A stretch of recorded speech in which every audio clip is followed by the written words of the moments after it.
భ్రమరాంబ అమ్మవారి దయతో ఈరోజు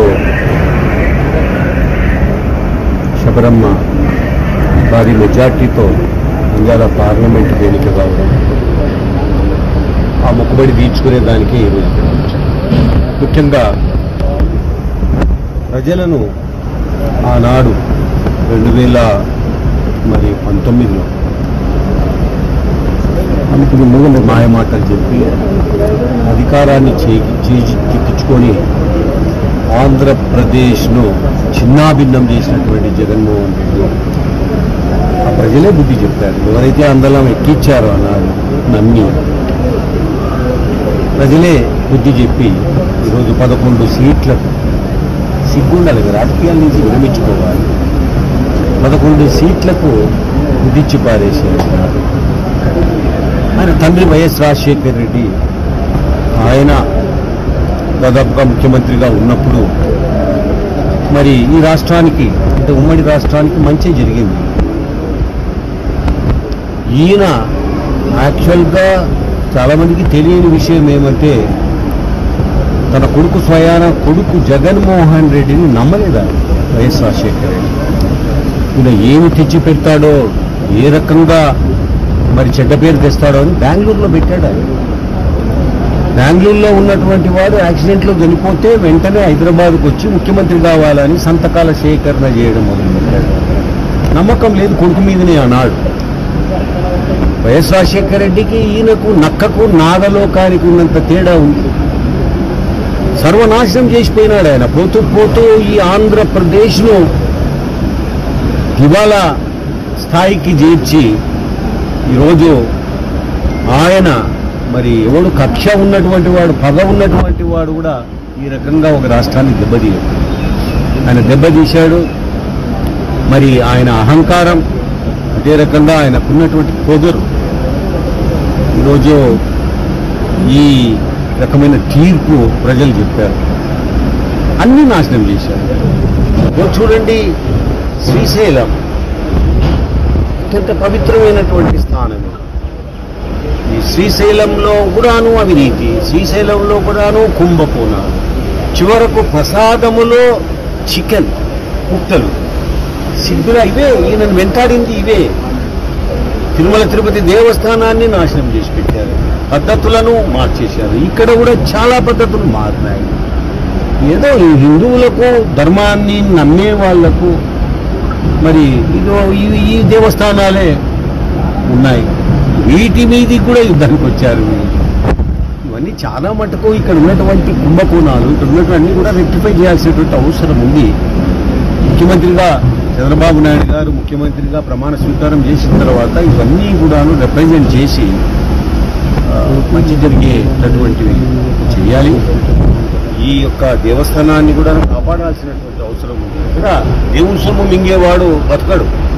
దేవుని సొమ్ము మింగితే ఎవడు ఎటువంటి పరిస్థితులలో వారికి దిక్కే లేదు. ఏదో చూస్తున్నాం మనము. దాదాపుగా మరి ముఖ్యమంత్రిగా వైఎస్ రాజశేఖర రెడ్డి ఉన్నప్పుడే జగన్మోహన్ రెడ్డి గారు మనీ లాండరింగ్ కేసులు, అదే రకంగా డబ్బు ఏ రకంగా మరి సంపాదించాడో అందరికీ తెలుసు. కేసులను మీరు అర్థం చేసుకుంటే తెలుస్తుంది. మరి ఆయన ముఖ్యమంత్రిగా వాళ్ళ తండ్రి ఉన్నప్పుడే అంత దోపిడీ చేసినోడు తానే స్వయంగా ముఖ్యమంత్రి అయితే ఇంకా ఎంత చేసిండాలా? ఈరోజు చాలా ఉన్నాయి. మరి కుంభకోణాలు బయటకు వస్తాయి. ఒక శాండ్ కానీ, లిక్కర్ కానీ, లేకపోతే భూములు ఏవైతే మరి స్వాహా చేశారో అవి, అదంతా కూడా ఎన్నో రకాలుగా ఇబ్బందుల పాలు చేశాడు ఆయన. ఏమీ వదలలేదు ఆయన. వక్ఫ్ బోర్డు ఆస్తులు కూడా ఎప్పటి నుంచో పూర్వం నుంచి ఉన్నవి కూడా ఆక్రమించుకున్నారు ఈ నాయకులు. ఏ ఇసుక దొరకకుండా చేశారు. ఇక్కడ కూడా చాలా మటుకు మరి ఇవన్నీ కూడా హిందూ ధర్మం ప్రకారంగా నడిచే విధంగా తీసుకెళ్లాలి ఈ దేవస్థానాన్ని కూడా. అది బాగా అది ఒక భాజపా గవర్నమెంట్ లో చర్చ జరుగుతా ఉంది. తొందరలో నిర్ణయం తీసుకుంటారు. అయినప్పటికీ కూడా మనము మన పరిధిలో దీన్ని కాపాడుకోవాల్సినటువంటి అవసరం ఉంది. ధర్మాన్ని, ఈ దేవాలయాలను. సో శ్రీశైలం ఒకప్పుడు ఇంత భక్తులు వచ్చేటటువంటి దేవస్థానం అది. నా చిన్నతనంలో. ఇప్పుడు ఆల్ ఇండియా లెవెల్లో తిరుపతికి ఏ రకంగా మరి నమ్మకంతో వస్తున్నారు ప్రపంచవ్యాప్తంగా ఉన్నటువంటి భక్తులు, శ్రీశైలానికి వస్తున్నారు. ఇది ఆగదు. ఈ సమానంగా మరి ఏదైతే ఇప్పుడు తిరుపతి డెవలప్ అయిందో ఆ స్థాయిలో ఇది కూడా డెవలప్ అయ్యేటటువంటి చాలా స్వల్ప వ్యవధిలో డెవలప్ అయ్యేటటువంటి కూడా ఉంది. శబరిమ్మకు ఒక రిప్రజెంటేషన్ పిఎంకు ప్రధానమంత్రికి ఇవ్వమని చెప్పబోతున్నాం. అదే రైల్వే లైన్ ఇక్కడ ఒకటి ఏర్పాటు చేయాలి. అదే రకంగా ఒక ఎయిర్పోర్ట్ కూడా ఒకటి ఏర్పాటు చేయాలి. ఇక్కడ రైల్వే లైన్ ఒకటి, అదే రకంగా ఎయిర్పోర్ట్ కూడా ఈ దేవస్థానానికి ఏర్పాటు చేయాలన్నట్టు చెప్పి ఒక డిమాండ్తో లెటరు తొందరలోనే రాస్తానని చెప్పింది నాతో. తప్పక ఇవి నెరవేరుతాయి. ఈరోజు ఒక ఎయిర్పోర్ట్ వచ్చిందంటే ఇంటర్నేషనల్ లెవెల్లో ఉన్నటువంటి భక్తులు వస్తారు. అదే రకంగా రైల్వే లైన్ ఏదైతే ఉందో దాన్ని కనెక్ట్ చేస్తే చాలా ఉపయోగం అది పేద భక్తులు రావడానికి కానీ.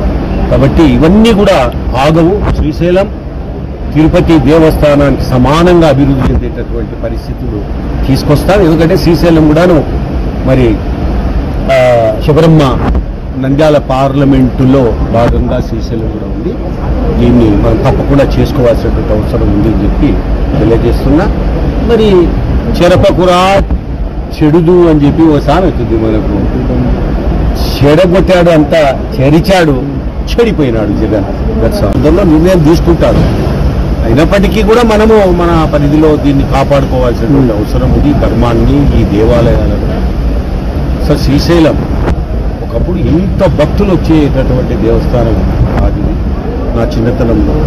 ఇప్పుడు ఆల్ ఇండియా లెవెల్లో తిరుపతికి ఏ రకంగా మరి నమ్మకంతో వస్తున్నారు ప్రపంచవ్యాప్తంగా ఉన్నటువంటి భక్తులు, శ్రీశైలానికి వస్తున్నారు. ఇది ఆగదు. ఈ సమానంగా మరి ఏదైతే ఇప్పుడు తిరుపతి డెవలప్ అయిందో ఆ స్థాయిలో ఇది కూడా డెవలప్ అయ్యేటటువంటి చాలా స్వల్ప వ్యవధిలో డెవలప్ అయ్యేటటువంటి కూడా ఉంది. శబరిమ్మకు ఒక రిప్రజెంటేషన్ పిఎంకు ప్రధానమంత్రికి ఇవ్వమని చెప్పబోతున్నాం. అదే రైల్వే లైన్ ఇక్కడ ఒకటి ఏర్పాటు చేయాలి. అదే రకంగా ఒక ఎయిర్పోర్ట్ కూడా ఒకటి ఏర్పాటు చేయాలి. ఇక్కడ రైల్వే లైన్ ఒకటి, అదే రకంగా ఎయిర్పోర్ట్ కూడా ఈ దేవస్థానానికి ఏర్పాటు చేయాలన్నట్టు చెప్పి ఒక డిమాండ్తో లెటరు తొందరలోనే రాస్తానని చెప్పింది నాతో. తప్పక ఇవి నెరవేరుతాయి. ఈరోజు ఒక ఎయిర్పోర్ట్ వచ్చిందంటే ఇంటర్నేషనల్ లెవెల్లో ఉన్నటువంటి భక్తులు వస్తారు. అదే రకంగా రైల్వే లైన్ ఏదైతే ఉందో దాన్ని కనెక్ట్ చేస్తే చాలా ఉపయోగం అది పేద భక్తులు రావడానికి కానీ. కాబట్టి ఇవన్నీ కూడా ఆగవు. శ్రీశైలం తిరుపతి దేవస్థానానికి సమానంగా అభివృద్ధి చెందేటటువంటి పరిస్థితులు తీసుకొస్తారు. ఎందుకంటే శ్రీశైలం కూడాను మరి శబరమ్మ నంద్యాల పార్లమెంటులో భాగంగా శ్రీశైలం కూడా ఉంది. దీన్ని మనం తప్పకుండా చేసుకోవాల్సినటువంటి అవసరం ఉంది అని చెప్పి తెలియజేస్తున్నా. మరి చెరపకురా చెడుదు అని చెప్పి ఓ సామెత ఉంది మనకు. చెడగొట్టాడు అంతా చెరిచాడు, చెడిపోయినాడు జగన్.